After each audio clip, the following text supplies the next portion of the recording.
જે દુર્ઘટના બની છે એ અતિશય કમનસીબ ઘટના છે. અનેક લોકોએ પોતાના આત્મીયજનો સ્વજનો ગુમાવ્યા છે. એના પ્રત્યે મારી દિલસોજી પાઠવું છું. અને આવી દુર્ઘટના ફરીથી ન બને એના માટે સરકાર સતર્ક થઈ છે. સતર્ક થઈને એક ઉચ્ચ કક્ષાની સીટની રચના પણ કરી દીધી છે.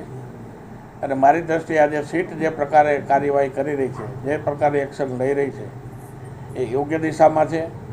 અને આવતા દિવસોમાં જે કોઈ એમાં આવશે એને સરકાર પણ છોડશે નહીં એવા મક્કમ નિર્ધાર સાથે આ સીટની રચના થઈ છે ને સીટ એ રીતે કામ કરી રહી છે. આવતા દિવસોમાં આના કારણે માત્ર રાજકોટના એક બનાવના કારણે સમગ્ર રાજ્યની અંદર આવી જે પ્રકારની જ્યાં જ્યાં અસુવિધાઓ કે ઉપલબ્ધિઓ નહોતી એની પણ તપાસ થઈ રહી છે. અને જ્યાં પણ આવશ્યકતા વગરની મંજૂરી આપ્યા વગરના આવા કોઈ પણ કામ ચાલતા હોય એને સીલ પણ કરી દેવામાં આવ્યા છે.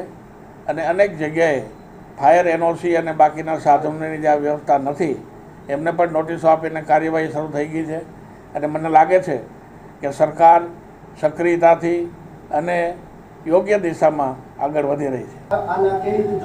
કોઈ પણ જગ્યાએ મારી ગેરરીતિમાં કોઈ જગ્યાએ નામ આવશે તો ગોવિંદ પટેલ જદી નહીં હોય.